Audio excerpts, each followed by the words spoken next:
ഈയിടെയായിട്ട് ബിസിനസ് പ്ലാനിനെ കുറിച്ച് അധികം ആൾക്കാർ പറയുന്നില്ല, കണ്ടിട്ടുണ്ടോ? ബിസിനസ് പ്ലാനിൽ നിന്നും പുതിയ ലോകം ബിസിനസ് മോഡൽ ക്യാൻവാസിലേക്ക് മാറി എന്ന് വേണം പറയാൻ. അതെ, എന്റെ ബിസിനസ് പ്ലാൻ എന്ന് പറയുമ്പോൾ അത് ഒരുപാട് ജാർഗൻസ്, ഒരുപാട് പേജസ്, ഒരുപാട് ഇൻഡെപ്ത് ആയിട്ടുള്ള ഡീറ്റെയിൽസ്, അങ്ങനെ ഒരുപാട് കാര്യങ്ങൾ. അത് നമുക്ക് എന്തിനു ഉപയോഗിക്കാമെന്ന് വെച്ചാൽ ബാങ്കിൽ ലോണിന് അപേക്ഷിക്കാൻ വേണമെങ്കിൽ ഈ ബിസിനസ് പ്ലാൻ എല്ലാം ഉപയോഗിക്കാം, അല്ലെ? പക്ഷെ ബിസിനസ് മോഡൽ ക്യാൻവാസ് എന്ന് പറയുന്നത് വേറെ ഒന്നുമില്ല. വളരെ സിമ്പിൾ ആയിട്ട്, വളരെ ക്രിസ്പായിട്ട് ഒരു ബിസിനസ്സിന് ആവശ്യമായിട്ടുള്ള കാര്യങ്ങൾ എന്തൊക്കെയാണോ അതിനെക്കുറിച്ച് പ്രതിപാദിക്കുന്നതാണ് ബിസിനസ് മോഡൽ ക്യാൻവാസ് എന്ന് പറയുന്നത്. ആ ബിസിനസ് മോഡൽ ക്യാൻവാസ് ഒരു 9 ഐറ്റംസ് ആണ് ഉള്ളത്. ഇത് കുറച്ച് കുറച്ച് ബോറിംഗ് ആവാം, പക്ഷെ ഞാനത് പറഞ്ഞു തരും. എന്താണെന്ന് വെച്ചാൽ ഈ ബിസിനസ് മോഡൽ ക്യാൻവാസ് ഉണ്ടെങ്കിൽ നിങ്ങൾ ബിസിനസിനെ കുറിച്ചിട്ടുള്ള വലിയ ഒരു ലോങ് ടേമിലേക്കുള്ള വിഷൻ നിങ്ങൾക്ക് ക്രിയേറ്റ് ചെയ്യാനും വളരെയധികം സഹായിക്കും. ഓക്കെ, ഇപ്പോൾ ഞാനൊരു കാര്യം ചെയ്യാം. നിങ്ങൾക്ക് ഈ ബിസിനസ് മോഡൽ ക്യാൻവാസ് പ്രധാനപ്പെട്ട കാര്യങ്ങൾ എന്തൊക്കെയാണ് എന്നുള്ളത് ഒരു മോഡൽ വെച്ചിട്ട് ഞാൻ എക്സ്പ്ലെയിൻ ചെയ്തുതരാം. ഓക്കെ, ഇത് വളരെ പ്രധാനപ്പെട്ടാണ്. ദയവ് ചെയ്ത് ഒന്ന് കാര്യമായിട്ട് തന്നെ നോട്ട് ചെയ്തെടുക്കുക.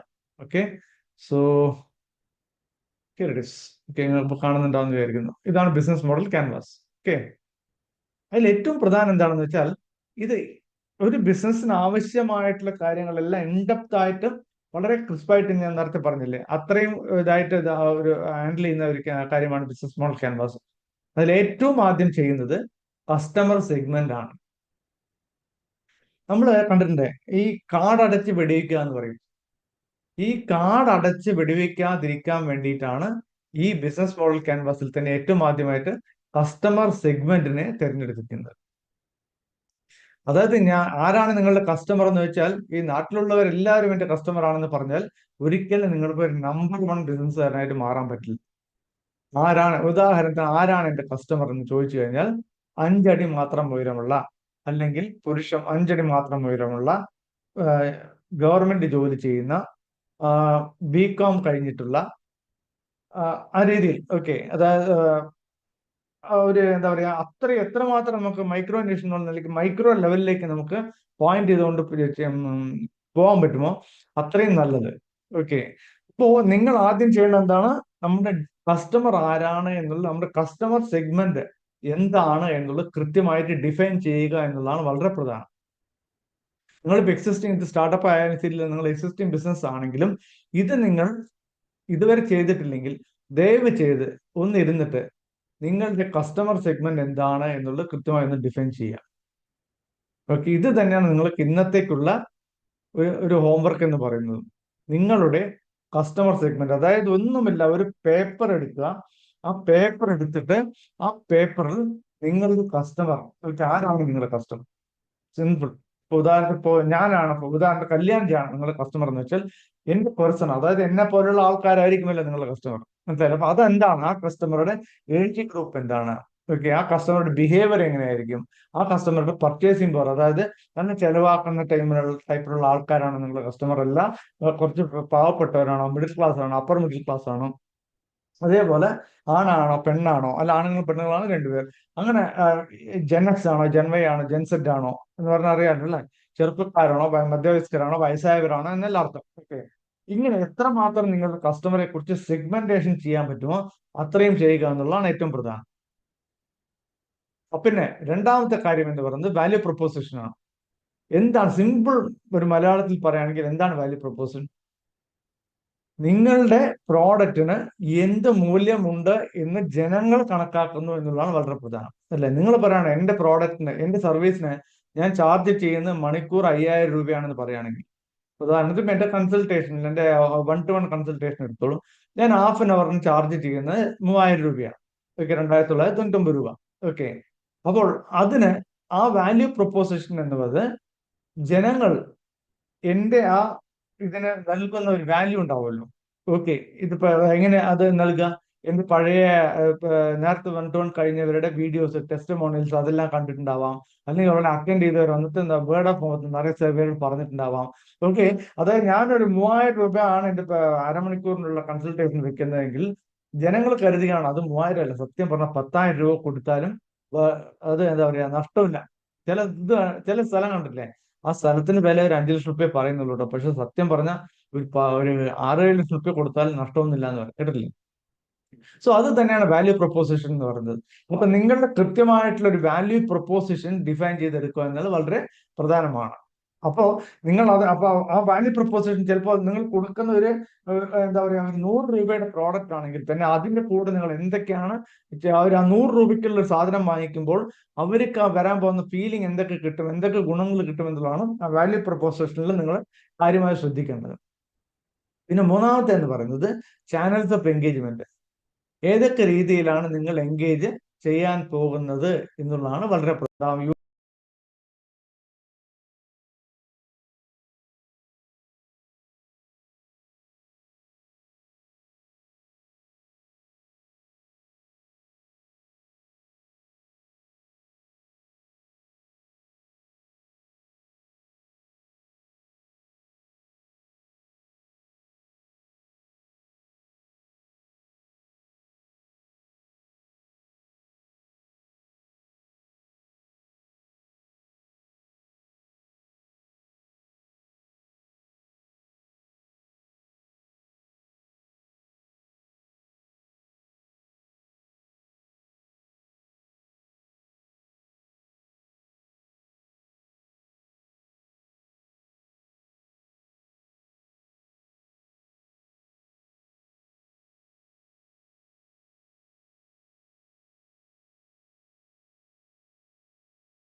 യൂട്യൂബിലൂടെ വീഡിയോ ഇറക്കുന്നുണ്ടാവാം, ഇമെയിൽ അയക്കുന്നുണ്ടാവാം. അങ്ങനെ ഏതൊക്കെ രീതിയിൽ നിങ്ങൾ കസ്റ്റമേഴ്സുമായി പ്രോസ്പെക്ട്സുമായി എല്ലാം എൻഗേജ് ചെയ്യണമെന്ന് തീരുമാനിക്കുന്നോ അതിനെല്ലാം എത്ര എത്ര ശതമാനം നിങ്ങൾ മാറ്റിവെക്കുന്നു. ഉദാഹരണത്തിന് നിങ്ങളുടെ ടോട്ടൽ എൻഗേജ്മെന്റിന്റെ എത്ര ശതമാനം ഇമെയിലാണ്, എത്ര ശതമാനമായിരിക്കണം ഇൻസ്റ്റാഗ്രാമിലൂടെ, എത്ര ശതമാനമായിരിക്കണം ഫേസ്ബുക്കിലൂടെ എന്നുള്ള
രീതിയിൽ ആ ചാനൽസ് ഓഫ് എൻഗേജ്മെന്റ് കൃത്യമായി എഴുതിയിട്ടുണ്ടാക്കുക എന്നുള്ളൂ. കൂടാതെ കസ്റ്റമർ റിലേഷൻഷിപ്പ് എന്ന് പറയുന്നത് എങ്ങനെ ആയിരിക്കണം എന്നുള്ളതും കൂടെ ഇതിൽ കൃത്യമായിട്ട് ഡിഫൈൻ ചെയ്യണം.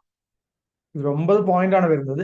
ഈ 9 പോയിന്റ് നിങ്ങൾ കൃത്യമായിട്ട് ഒന്ന് മനസ്സിലാക്കി കഴിഞ്ഞാൽ തന്നെ നിങ്ങളുടെ ബിസിനസ് മോഡൽ ക്യാൻവാസ് ആയി. അത് നിങ്ങളുടെ സത്യം പറഞ്ഞാൽ ഈ ബിസിനസ്സിനുള്ള ശരിക്കും ഒരു ഫ്യൂവലാണ് ഈ ബിസിനസ് മോഡൽ ക്യാൻവാസ്.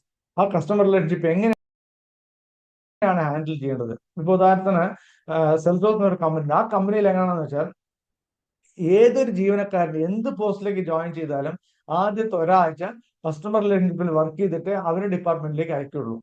അവരെ സംബന്ധിച്ചോളം ഏറ്റവും കീ ആയിട്ടുള്ള സംഭവം എന്ന് പറയുന്നത് കസ്റ്റമർ റിലേഷൻഷിപ്പ് ആണ്. അതേപോലെ നിങ്ങളുടെ കയ്യിൽ കസ്റ്റമർ റിലേഷൻഷിപ്പ് ആണെങ്കിൽ ആ കസ്റ്റമർ റിലേഷൻഷിപ്പിൽ നിങ്ങൾ ഏത് രീതിയിലാണ് കസ്റ്റമറെ ഹാൻഡിൽ ചെയ്യാൻ പോകുന്നത്, ഒരു ഇഷ്യൂ വന്നു കഴിഞ്ഞാൽ എങ്ങനെയാണ് ഹൈലൈറ്റ് ചെയ്യുക, എങ്ങനെയാണ് അടുത്ത ലെവലിലേക്ക് ഇത് എന്താ ഷൂട്ടപ്പ് ചെയ്യുക, അങ്ങനത്തെ കാര്യങ്ങളെല്ലാം തന്നെ കസ്റ്റമർ റിലേഷൻഷിപ്പിലും മെയിൻറ്റെയിൻ ചെയ്യണം. ഓക്കെ, അടുത്തത് revenue stream. Okay, revenue stream എന്ന് പറയുന്നതാണ്, അതായത് ഏതൊക്കെ രീതിയിലാണ് നമുക്ക് വരുമാനം വരാൻ പോകുന്നത്. ഓക്കെ, ഇപ്പൊ എന്റെ കാര്യം എടുക്കാം. എന്റെ റവന്യൂ സ്ട്രീം എന്ന് പറയുന്നത് എനിക്കത് ഓൺലൈൻ കോച്ചിങ്ങിലൂടെ വരുന്നുണ്ട്, ഹൈബ്രിഡ് മോഡൽ വരുന്നുണ്ട്. കൂടാതെ എനിക്ക് ടൈം ആൻഡ് കൺസൾട്ടേഷൻസിലെ ഒരു റവന്യൂ സ്ട്രീം ഉണ്ട്. അതുകൂടാതെ എനിക്ക് ബ്രോഡ് സ്റ്റഡീസിലേക്കുള്ള ഒരു റവന്യൂ സ്ട്രീം ഉണ്ട്. അതുകൂടാതെ FMCG റവന്യൂ സ്ട്രീം, അതിപ്പോ ഓൾമോസ്റ്റ് സ്റ്റോപ്പ് ആയിക്കൊണ്ടിരിക്കുകയാണ്, ഇന്നത്തെ അത് പുറത്തു വന്നുകൊണ്ടിരിക്കുകയാണ്. ഓക്കെ, ഇതേപോലെ നിങ്ങളുടെ റവന്യൂ സ്ട്രീംസ് എന്തൊക്കെയാണ് എന്നുള്ളത് വളരെ വളരെ പ്രധാനമാണ്.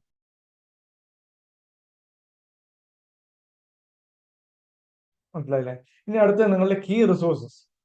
എന്തൊക്കെയാണ് നിങ്ങളുടെ റിസോഴ്സസ്? കീ റിസോഴ്സ് എന്ന് പറഞ്ഞാൽ എന്തൊക്കെയാണ്, ഏതൊക്കെ രീതിയിലാണ്, എന്തൊക്കെ റിസോഴ്സസ് ആണ് നിങ്ങൾ ഉപയോഗിക്കുക? ഓക്കെ, നിങ്ങൾ ഹ്യൂമൻ റിസോഴ്സസ് ആണോ, അതേപോലെ തന്നെ നിങ്ങൾക്ക് റോബോട്ടിക് റിസോഴ്സസ് ആണോ, അതുമല്ലെങ്കിൽ AI ആണോ, അങ്ങനെ എന്തൊക്കെ റിസോഴ്സസ് ആണ് നിങ്ങളുടെ വിജയത്തിന് വേണ്ടി ഉപയോഗിക്കാൻ പോകുന്നത് എന്നുള്ളത് ഇതിൽ പ്രധാനമാണ്. അടുത്ത് എന്തൊക്കെ ആക്ടിവിറ്റീസ് നിങ്ങൾ ചെയ്യും, അതായത് നിങ്ങളുടെ പ്രവർത്തനത്തിൽ വരുന്ന കാര്യങ്ങൾ എന്തൊക്കെയാണ്, എന്തൊക്കെ കാര്യങ്ങളാണ് നിങ്ങൾ ചെയ്യാൻ പോകുന്നത്. ഉദാഹരണം, നിങ്ങളൊരു ഹോട്ടലാണെങ്കിൽ ഹോട്ടൽ വെജ് ആണോ നോൺ വെജ് ആണോ, അതേപോലെ തന്നെ ഹോട്ടൽ എന്തൊക്കെയാണ് സപ്ലൈ ചെയ്യാൻ പോകുന്നത്, നിങ്ങൾ ഹോം ഡെലിവറി ഉണ്ടോ, അല്ല അതേപോലെ പാർക്കിംഗ് ആണോ, അങ്ങനത്തെ കാര്യങ്ങളുണ്ടല്ലോ. അതായത് നിങ്ങളുടെ ചെയ്യാൻ പോകുന്ന കീ ആക്ടിവിറ്റീസ്, ഏറ്റവും പ്രധാനപ്പെട്ട ആക്ടിവിറ്റീസ് എന്തൊക്കെയാണ്, അതെല്ലാം ഇവിടെ മെൻഷൻ ചെയ്യുക. അതേപോലെ കീ പാർട്ട്ണർഷിപ്സ്. ഇപ്പൊ ചിലപ്പോൾ നിങ്ങൾ എന്താ പറയുക, കീ പാർട്ട്ണർഷിപ്പ് എന്ന് പറഞ്ഞാൽ ചിലപ്പോൾ ഏതെങ്കിലും ഒരു കമ്പനിയുമായിട്ട് നിങ്ങൾ ടൈപ്പിലായിട്ടുണ്ടാവാം, അല്ലെങ്കിൽ ഏതെങ്കിലും സപ്ലയർ നിങ്ങൾ തീരുമാനിച്ചിട്ട് ആ സപ്ലയർ എടുത്ത് വാങ്ങിക്കുന്നുണ്ടാവും, അല്ലെങ്കിൽ ഏതോ ഒരു പർട്ടിക്കുലർ റേഞ്ച് ഓഫ് കസ്റ്റമേഴ്സിലേക്ക് മാത്രം ആ ഒരു സെഗ്മെന്റ് മാത്രം സപ്ലൈ ഉണ്ടാവാം. അതുപോലെ ഏതൊക്കെയാണ് നിങ്ങളുടെ മെയിൻ ആയിട്ടുള്ള ഈ പാർട്ട്ണർഷിപ്പ്. നമ്മുടെ കീ പാർട്ട്ണർഷിപ്പ് എന്ന് മീൻ ചെയ്യുന്നത് നിങ്ങളുടെ മറ്റേ പാർട്ട്ണർഷിപ്പിലുള്ള ബിസിനസ് അല്ല കേട്ടോ. അതായത് നിങ്ങൾ എന്ത് രീതിയിലാണ് പാർട്ട്ണർ ചെയ്യാൻ പോകുന്നത്, ആരോഗ്യമായിട്ടാണ് പാർട്ട്ണർ ചെയ്യുന്നത് എന്നുള്ളതിനെ കുറിച്ച് വിശദമായിട്ട് ഇതിൽ പറയുക എന്നുള്ളത് പ്രധാനം. പിന്നെ ഏറ്റവും പ്രധാനം എന്താണെന്ന് പറയുമ്പോൾ കോസ്റ്റ് സ്ട്രക്ചർ ആണ്. അതായത് ഒട്ടുമിക്ക സ്ഥാപനങ്ങളിൽ ശരിക്കും ഒരു ഡിഫൈൻഡ് ആയിട്ടുള്ള കോസ്റ്റ് സ്ട്രക്ചർ ഇല്ല എന്ന് തന്നെ പറയാം. ചിലപ്പോൾ നമ്മൾ എത്ര ഒരു ഉദാഹരണത്തിന് നമ്മൾ ചായ ഒരു 10 രൂപ വാങ്ങിക്കുന്നുണ്ടെങ്കിലും നമ്മൾ ഇപ്പോഴും 10 രൂപ വാങ്ങിക്കുന്നതാണ്, കാരണം നമ്മുടെ തൊട്ടപ്പുറത്തുള്ള ചായക്കടക്കാരൻ 10 രൂപ വാങ്ങിക്കുന്നുള്ളൂ. ചിലപ്പോൾ നമ്മൾ ബാക്കിയുള്ളവരെല്ലാം 15 രൂപ ആക്കിയപ്പോൾ നമ്മൾ ചിലപ്പോൾ വിചാരിക്കും അവരൊക്കെ ആക്കിയല്ലോ, അതുകൊണ്ട് നമ്മൾ 15 രൂപ ആക്കണം. അങ്ങനെ അല്ലാതെ നമ്മുടെ ഡിഫൈൻ ചെയ്തിട്ടുള്ള ഒരു കോസ്റ്റ് സ്ട്രക്ചർ വെച്ചുകൊണ്ട് ഓരോന്നിനും ഓരോ പ്രോഡക്റ്റിനും എവിടെയാണ് ഇൻപുട്ട് കോസ്റ്റ് എങ്ങനെയാണ് വരിക, അതിന്റെ വില കൂടിയാൽ അതിന്റെ എത്ര ശതമാനം ഇവിടെ കൂട്ടേണ്ടി വരും, എപ്പോഴാണ് കൂട്ടേണ്ടി വരിക, അങ്ങനത്തെ കാര്യങ്ങളെല്ലാം ഡിഫൈൻ ചെയ്യുക എന്നുള്ളതാണ് ഏറ്റവും പ്രധാനം. ഈ 9 കാര്യങ്ങൾ നിങ്ങൾ മനസ്സിലാക്കിയിട്ടുണ്ടെങ്കിൽ നിങ്ങളുടെ ബിസിനസ് മോഡൽ ക്യാൻവാസ് കൃത്യമായി. എന്ന് മാത്രമല്ല, ഈ 9 കാര്യങ്ങൾ നിങ്ങൾ മനസ്സിലാക്കിയിട്ടുണ്ടെങ്കിൽ നിങ്ങൾ അങ്ങനെ നല്ല രീതിയിൽ എഴുതി ഉണ്ടാക്കി നിങ്ങളൊരു ടൈപ്പ് ചെയ്ത് നല്ല രീതിയിലേക്ക് കൊണ്ടുവന്ന് കഴിയുമെങ്കിൽ കോസ്റ്റ് സ്ട്രക്ചറെല്ലാം ഒരു എക്സൽ ഷീറ്റിൽ ഇട്ടിട്ട് നിങ്ങൾ അപ്ഡേറ്റ് ചെയ്യുന്ന രീതിയിലേക്ക് കൊണ്ടുവരികയാണെങ്കിൽ നിങ്ങൾ എപ്പോഴും, നിങ്ങൾ ഉണ്ടെങ്കിലും നിങ്ങളുടെ അഭാവത്തിലും ആര് തന്നെ ബിസിനസ് നോക്കാൻ വന്നു കഴിഞ്ഞാലും അവർക്ക് അവിടെ ക്ലിയർ ആയിട്ടുള്ള ഒരു ഐഡിയ ഉണ്ടാവും എന്താണ് നടക്കുന്നത്, എന്താണ് ചെയ്യേണ്ടത് എന്നുള്ളത്. മനസ്സിലായില്ലേ? അപ്പോൾ ബിസിനസ് മോഡൽ ക്യാൻവാസ് വളരെ വളരെ പ്രധാനപ്പെട്ട ഒന്നാണ്. നിങ്ങൾ ചെയ്തിട്ട് ഈ പറഞ്ഞിരിക്കുന്ന ഒരിക്കൽ കൂടി നിങ്ങൾ കാണുക, കണ്ട് എഴുതിയെടുക്കുക. എന്നിട്ട് ഞാൻ പറഞ്ഞ പോലെ നിങ്ങളുടെ ഏറ്റവും ആദ്യം ചെയ്യേണ്ടത്, ബേസിക് ആയിട്ട് ചെയ്യേണ്ടത്, നിങ്ങളുടെ കസ്റ്റമർ സെഗ്മെന്റ് ആരാണെന്ന് ക്ലിയർ ആയി ഡിഫൈൻ ചെയ്യുക. നിങ്ങൾ ഒരിക്കലും എല്ലാവരും എന്റെ കസ്റ്റമർ ആണ് എന്ന് പറയുകയാണെങ്കിൽ ഞാൻ വീണ്ടും വീണ്ടും പറയുന്നത് അത് നിങ്ങളുടെ വളർച്ചയെ സഹായിക്കുകയല്ല ചെയ്യുക, നിങ്ങളുടെ വളർച്ചയെ തടയുകയാണ് ചെയ്യുക. അതിന് പകരം ഷാർപ്പ് ഷൂട്ട് ചെയ്യുന്ന പോലെ എന്റെ കസ്റ്റമേഴ്സ് എന്ന് പറയുന്നത് ഇവരാണ് എന്ന് നിങ്ങൾ തീരുമാനിച്ചു കഴിഞ്ഞാൽ അതിനുശേഷം നിങ്ങളുടെ ബിഹേവിയർ, അതേപോലെ നിങ്ങൾ അവർ ഹാൻഡിൽ ചെയ്യുന്ന വിധം, ഇതെല്ലാം തന്നെ നിങ്ങൾ കൃത്യമായിട്ട് ഡിഫൈൻ ചെയ്യാൻ പറ്റും. അപ്പോൾ ഒരു പ്രശ്നവും ഉണ്ടാവില്ല. മനസ്സിലല്ലേ? അപ്പൊ ഈ ബിസിനസ് മോഡൽ ക്യാൻവാസ് നിങ്ങൾ ദയവ് ചെയ്ത് സീരിയസ് ആയി എടുത്ത് നിങ്ങൾ ഇതിലേക്ക് ഇംപ്ലിമെന്റ് ചെയ്യുക. അത് നിങ്ങളുടെ വിജയത്തിൽ എന്നതിനേക്കാളുപരി നിങ്ങളുടെ അഭാവത്തിലും നിങ്ങളുടെ ബിസിനസ്സിനെ തീർച്ചയായിട്ടും മുന്നോട്ട് കൊണ്ടുപോകാൻ വളരെയധികം സഹായിക്കും. ഓക്കെ, സോ ഡേ 2 കുറച്ച് ബോറിംഗ് ആണെങ്കിലും ലോങ് ആണെങ്കിലും വളരെ യൂസ്ഫുൾ ആയിരുന്നു എന്ന് കരുതുന്നു.